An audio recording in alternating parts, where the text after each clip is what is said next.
Chapter 3. The Cause. The gods were at war, and my friend was caught in the very middle of it. Elvin scribbled into his notebook, glancing over at the boat in the distance every so often, waiting for the vampire to return. But as each moment passed, he grew more and more impatient. He slammed his notebook shut and tucked it into his pocket along with his quill. What could be taking Vuren so long? Why did he have to fly over to some ship? Who was he talking to? The bard rolled his eyes and pouted, resting his chin on his knees as he wrapped his arms around his legs, sitting in the sand. How much longer was he going to have to wait? It was cold, damp, and miserable. He just wanted to go home. He just wanted to hear about what it was Vuren had been up to tonight. He pondered. Vuren had told him to come up with a new name for him. A lot of people knew the vampire as Vuren. Pretty much everyone called him that. There had been times Elvin had heard people call him Alucard, but Vuren preferred not to be called that by most. Vlad. That was a name Damien called him by. So, Elvin wasn't going to use that. A totally new name. He'd think of something eventually. He wasn't going to have to wait long, however. Vuren soon emerged on the beach, an aggravated look on his pale face. Elvin pounced to his feet. So? He asked excitedly. How did it go? Vuren glanced over at him and rolled his eyes. Fantastic, he grumbled. Clearly it didn't go so well. Elvin frowned, following him. Anyway, are you gonna tell me about your night? What happened? Stuff, he grumbled, following the stone path that led away from the beach.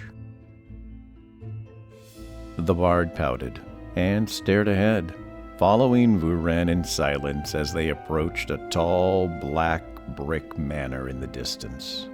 It consisted of a 4-story building standing within its center, 2 smaller sections made up of 2. The black-tiled roofs were tall, sharp, and pointed, sinister shadows creeping across the flat grass lawn, shrouding the majority of it in darkness. Every light within the rectangular-shaped windows was off, the only light coming from the 6 moons above. A large city sat a few miles in the distance, its glow emanating through the grassy hills. The collection of trees the pair had earlier walked through was a small cut of a much larger forest that surrounded the huge, vast area of open grassland, separating it from the rest of the world. Black, nightmarish mountains towered in the distance, bestowing a dark shadow over the manor up ahead, cobblestone walls surrounding its grounds. They reached the black steel gates which sat between the walls, and as they opened, Vuren led the way through the grounds towards the manor's doors. Okay, what stuff? Elvin then asked, hoping that his few minutes of silence would help him in getting the vampire to answer his questions. Vuren rolled his eyes and snarled irritably. I met some Zeman. He grumbled. A demon? Elvin asked, a confused look on his face. But demons and vampires are enemies. That's like getting you to meet a werewolf. He scoffed. Well, I'm supposed to be helping him move some vampires from his world to this one. You're bringing vampires from some other world to this one? He nodded, reaching the manor's black front door. Is it really a good idea to bring more vampires here? It's only been 6 months since you outran the Diabolus. What if they find you again? What will you do with all these vampires? Vuren sighed. The Diabolus won't find me here. The last place they would expect to find me is living among humans. Elvin reached into his pocket and pulled out his notebook. True. He nodded. but then shuffled around excitedly. A whole new world? He squealed, scribbling onto the paper as he followed the vampire into his house. What was it like? Was it like Alvengard? Was it magical? One moon. Vuren shrugged, taking off his cloak, hanging it on the coat rack. Some eroded castles, not much to see. Nodding, Elvin followed him through the dark entrance hall and into a lounge. And these vampires, why do you have to bring them here? Vuren clicked his fingers. The candles lined around the room atop each shelf, instantly lighting up with small, flickering flames. He then slumped down to the black leather red-cushioned couch. He rested his right leg over the arm and looked over at Elvin as he slowly sat in the same styled armchair opposite him. He took a moment to rest, looking around the black-adorned room. All the furniture was dark in color and looked to be antique. The walls were black, with oak-brown paneling lined around them. The front wall possessed 3 tall, arched windows, lantern-like lights hanging from the wall space between each of them. The vampire looked over at Elvin. Zemian wants to undermine his brother, Levoldus. The god? Elvin frowned, looking over at him. He nodded and looked over at the silent fireplace. The first step in doing so would be to fill this vault with ethos that is not of his origin, therefore not of his control. So we are starting with these vampires. He has me helping some demon that apparently wants to help the vampires of his world because they were loyal to him throughout some war. Now I have this night and half of tomorrow to find somewhere to put them, and to try and hurry up this treaty I have been working on with the humans of the city. Nodding, Elvin scribbled in his notebook as Vuren spoke. The human-vampire cohabitation treaty? The vampire nodded. Duh. I don't know if they'll hurry that up. So, you're helping a demon transport vampires from another world to this world because Damien wants to overthrow his brother, aka the god of this world. Well, they're not really brothers, are they? These god people just call each other brother and sister. Kinda weird. Anyway, why does Damien want to overthrow Levoldus? He asked, looking over at the vampire. Vuren shrugged and flicked his hand, the fireplace lighting with fire as crimson as his hair. Zemian hates his siblings, he wants to be on top. Nothing more to it, really. He wants to be in charge, so he's gonna... what? What's he doing once he has ethos that isn't Levoldus's in this world? Looking over at him, Vuren shrugged again. Outside ethos will corrupt the ethos here. The more there is, the more damage is done. I gather that Damien wants to weaken Levoldus and then kill him. Kinda barbaric. Elvin frowned, writing it down. Not my problem. Gods will do what gods want to do. He grumbled, staring into the fire. The bard then looked over at him. So, are you gonna do it? Help the demon? Was he? Alucard stared into the flames, pondering. He didn't exactly have a choice, did he? Damien had asked him to do it, and denying Damien was never an option. He had to do what he was told, whether he wanted to or not. At least he would be helping vampires, though. If it were demons, he'd hesitate greatly. But these were his people, so at least there was a part to this that he could focus on. The vampire sighed and looked down at the dark wooden floorboards. He had to find somewhere for 115 vampires to live by tomorrow night. He also had to make sure that this land would be safe for them to live in. Luckily, he had been working on some sort of peace treaty with the humans of this land for a while now. And tomorrow, he'd have to try and speed it up. Otherwise, vampires wouldn't be welcome here, and he couldn't keep them cooped up somewhere forever. Setting his eyes back on Elvin, he sighed. What choice do I have? He muttered, Zemian asked me to do it. I can't exactly say no. scribbling in his book once more. Elvin nodded and looked back over at him. What about this demon?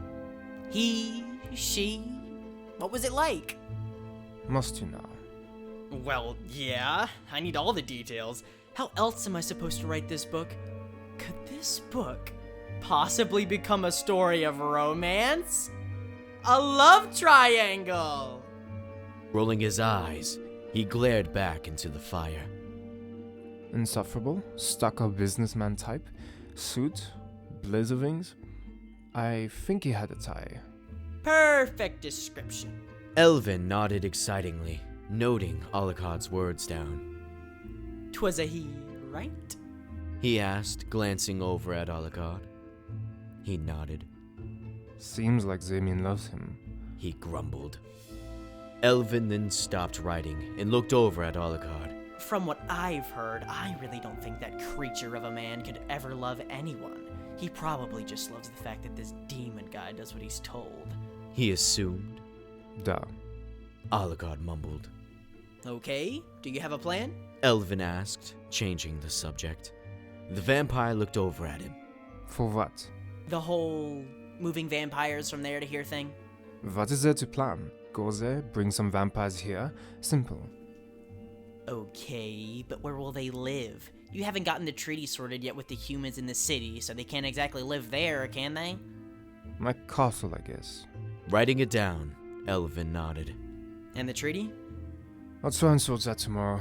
Humans sleep the night away like babies. He grumbled. So, you'll use tonight to prepare the castle, I assume. Da. He confirmed. Elvin smiled.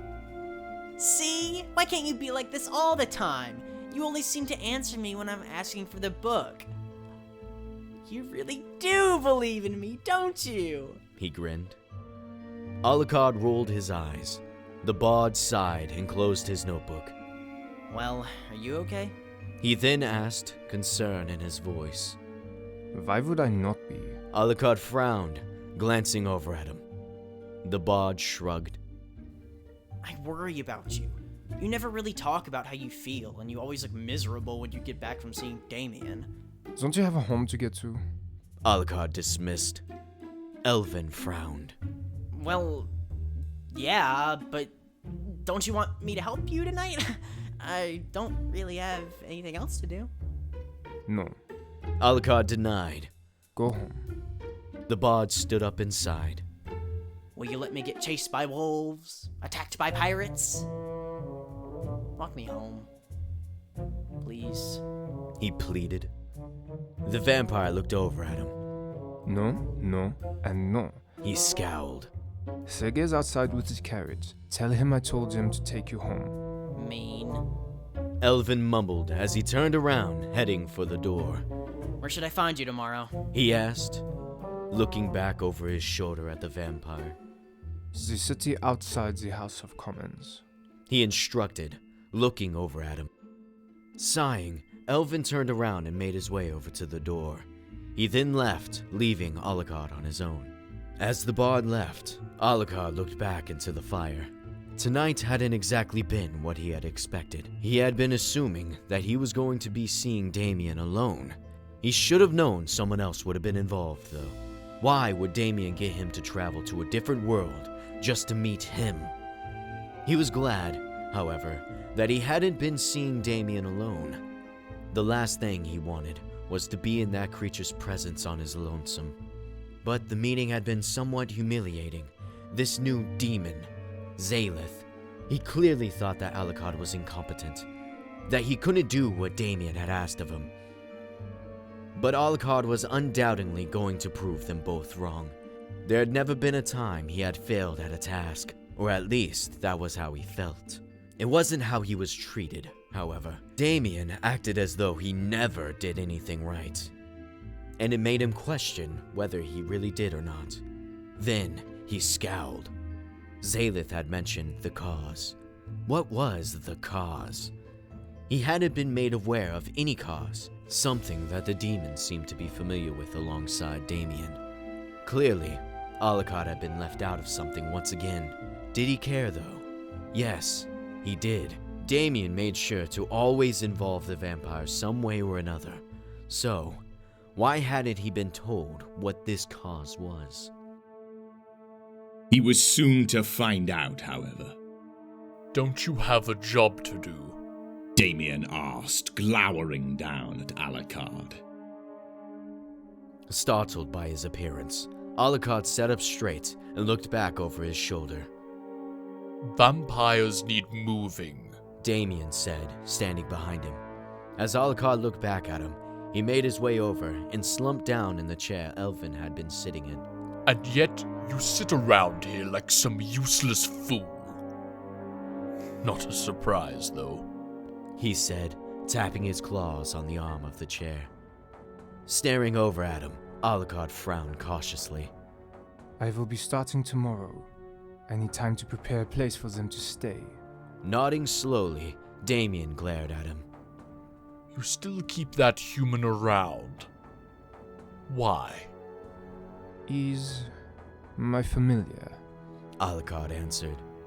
He nodded. You tell him an awful lot, don't you? He's writing a novel. Damien scoffed. Ugh, pointless frivolity. To sit somewhere for hours looking at written words when you can simply speak from memory. Human minds don't have such a capacity. Though, do you, Vladimirsky? He smirked. Keeping his eyes on the Daedalus, Alucard frowned slightly, unsure whether he was meant to answer or not. But Damien then sighed. You heard Zalef and I mention the cause. I suppose I should tell you since I'll be needing you for it. What is it? He asked. He wasn't surprised Damien knew he was thinking about it. The Daedalus never asked permission to peer into one's mind. Damien looked over at the fireplace. I want everything my siblings have. The other Eternals were not related. We simply call each other siblings because, well, you wouldn't understand, he said, a demeaning look on his face as he looked over at Alucard. I want access to their bloodlines. I want dominion over what they have come to make, to build, to own. I want all of it. And to do so, I need to possess their blood, their ethos, and I've found a way to do so. The vampire frowned. You said that one day you could initiate the creation of another Zegalus, a child. He nodded. Yes, I will need to create another creature quite like myself. Another Daedalus. But when I do so, I will carefully craft into it everything I will need. I will make sure it possesses the bloods of each of my siblings, the ethos of everything and everyone that I require.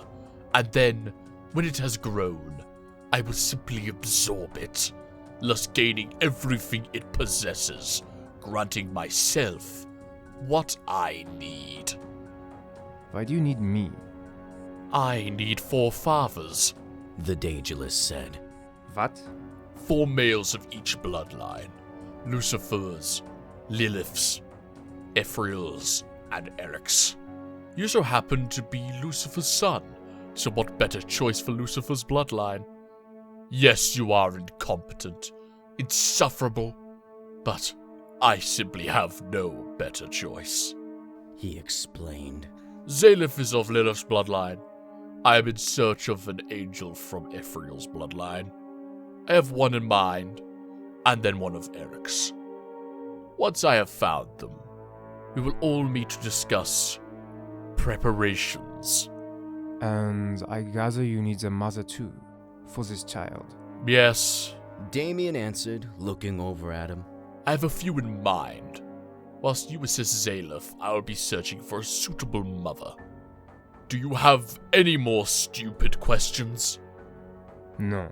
He answered, looking away from Damien's evil stare. Damien then smirked. I have heard of an angel sent by my sister to keep an eye on Leafoldus. I have thought about asking him.